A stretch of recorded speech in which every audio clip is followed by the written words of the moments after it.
How you doing? Welcome to Worst Regime here. It's a Hemi Doc. Sorry, I'm a little under the weather here, but I'm going to show you how to use a valve spring compressor replacement tool to replace your valve springs while the heads are on the car.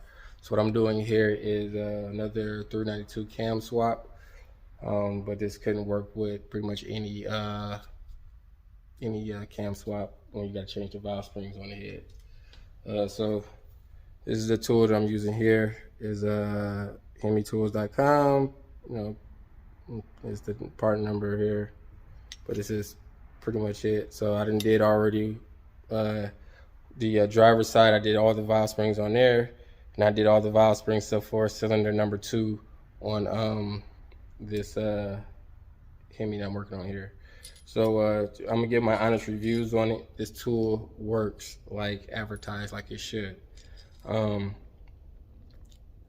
I kind of don't really, if you're going to do as much work as I'm doing, because usually I send my heads out to machine shop and have them replace the valve springs for me, and they charge about 40 bucks to do it, right?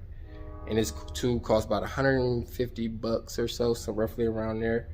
And I do a lot of these, so eventually it'll pay for itself. After I do about 3 or 4 sets of these tools is free.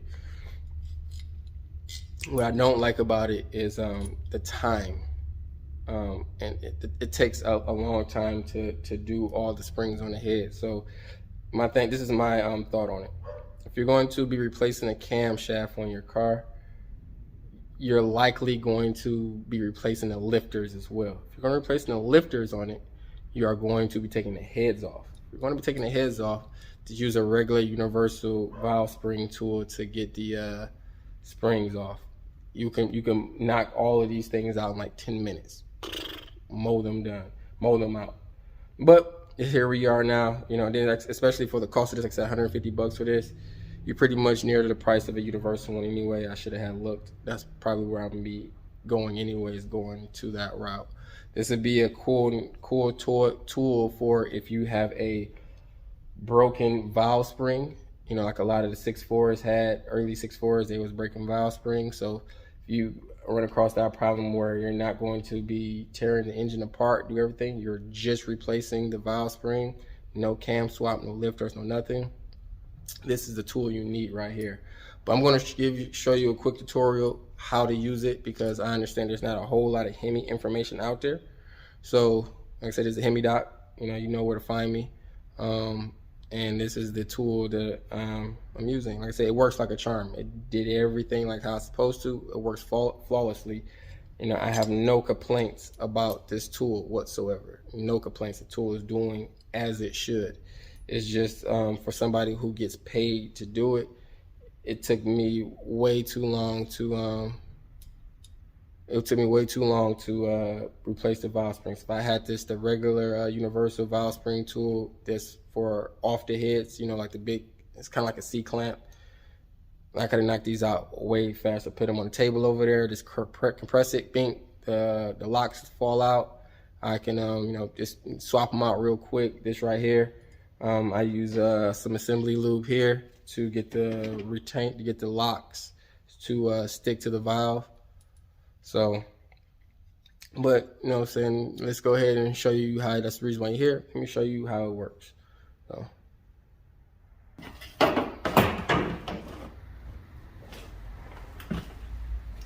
all right. So, a couple of tools you may need that I recommend you using. This right here is part of my compression tester kit. So what I did was this is a 2-piece. I ain't about to unscrew it right now, but it's a Schrader valve, like in a tire or something like that. Use your valve core remover tool, remove it, and you can put this on, and then it's in here, connects to your air supply, and this is how you can put compressed air inside the cylinder. So you want to use that so the valve can stay seated inside the cylinder. If you don't want the valve to drop down inside the head, then you have to pull the heads off anyway.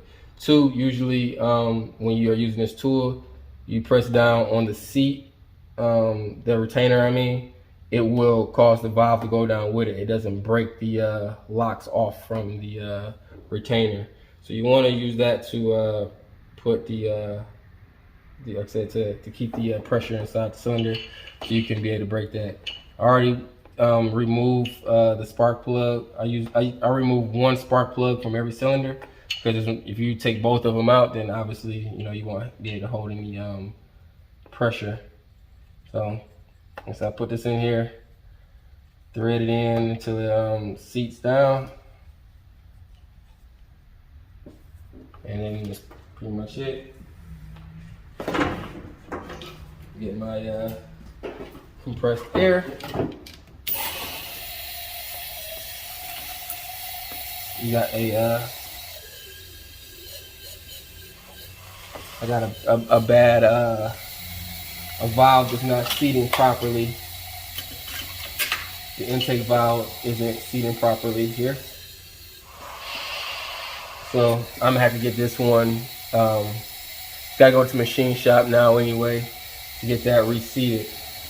Now I can try to see if I can get the. There we go. So must have been something on it that causing it to causing that issue. But regardless, it's sealing properly now. So I'm just gonna show you guys how to do one. I'm gonna keep it good and simple. It does come with all the hardware you need. Come with these two bolts right here. They are 13 mils. And so you got it, and you just tighten these all the way down.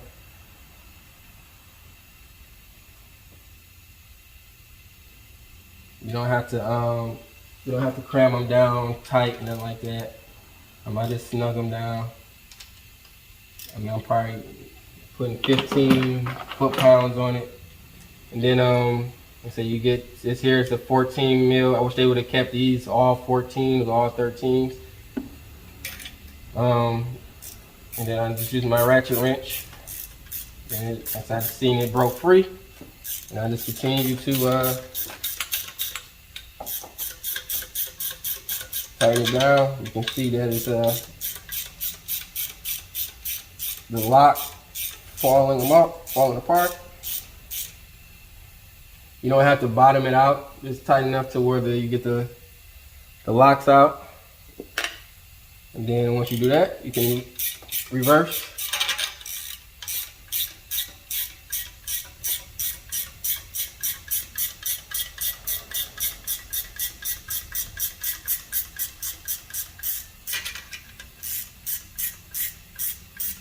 Also, doing the valve springs on cylinder number 8 is going to be a pain because it's so far back there, especially on the exhaust valve, because they are hanging all low. Much more difficult. That's where you're going to need the some type of assembly lube or something to get it to stick. Get it off. Make sure that the seat is still down in there. Then I'm going to put my new valve spring on. This is a upgraded valve spring. Tighten it all down.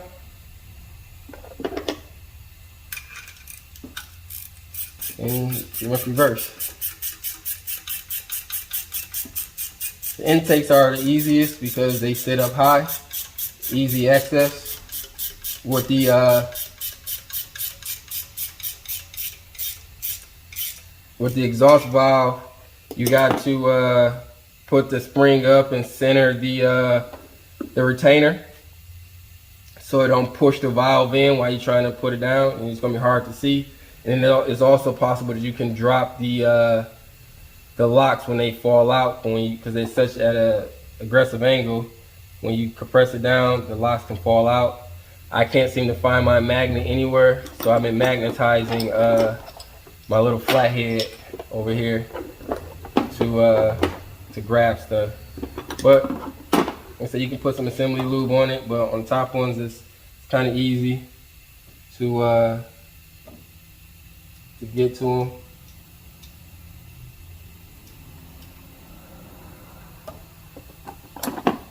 And Go ahead and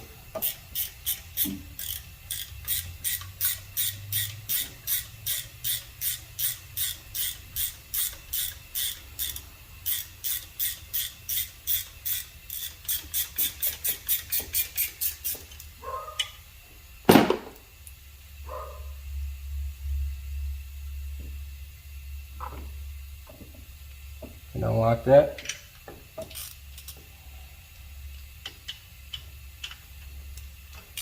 There you go. That's pretty much it. That's all there is to it. I can show you a little bit of make sure, like I said, the spring side, you'll see that it's notched right here on the spring side. I don't know if you can see that. I'm gonna bring it down low over here. On the spring side, it's notched over here, and it's flat on the back side. So, more of a triangle type of thing. You want to make sure you have that way because it will not be centered. If you put it the other way here, you won't be able to get it to center over the. It won't. None of the stuff will line up because the spring will be in the way. So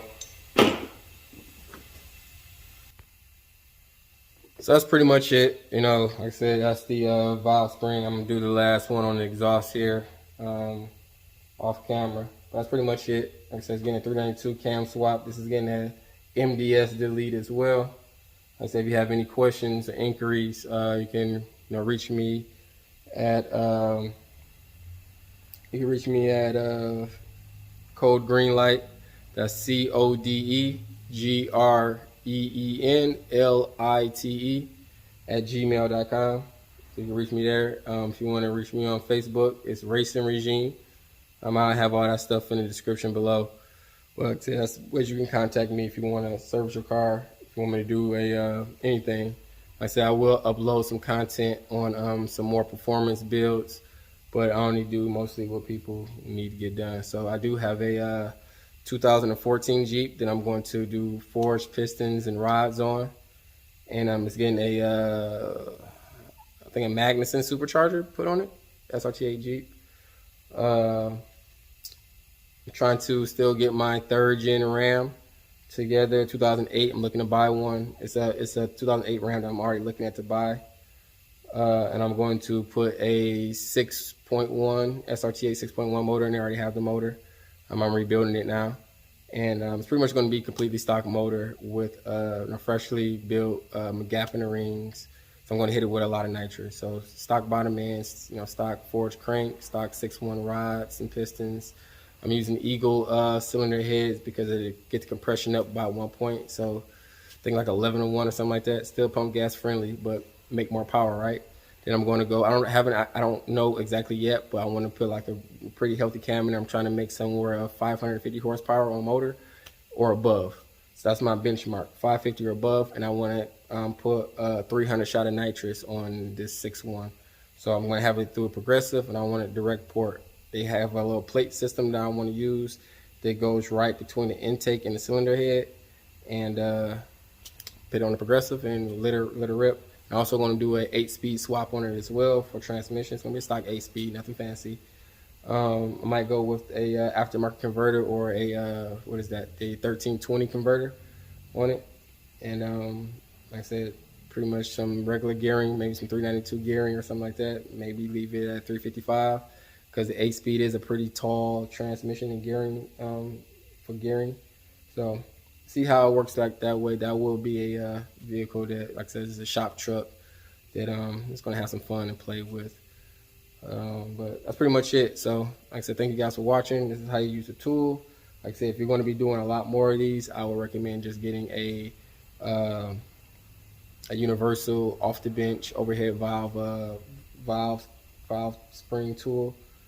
You'll be able to knock it out a whole lot faster. Like I said, 'cause I still, after I do this, as soon as I'm dumping this last spring on, I'm yanking the heads right off. That's literally the next step after this, yanking the heads right off. So that's it. If you guys want any content about anything, you want me to shoot a video about something, how to do something, I'll try my best. Like I said, this YouTube stuff don't pay my bills. Somebody asked a question why I don't shoot more. YouTube, I don't make any money right now. I make zero money off YouTube. And just me shooting this video here is taking time away from me doing this job. So anybody who has a shop knows that video footage of doing it is, they don't go together, because it takes too much time to shoot, and if your primary source of income is the repair, time is money, so you're trying to get it done as fast as possible. A camera is counterproductive on that. It literally makes it longer to do. So like I said, even the time it took me to get my tripod, clean out everything, and make sure I'm able to shoot this video is it's taking no time away. But that's it. That's all I have for you guys. Thank you guys for watching.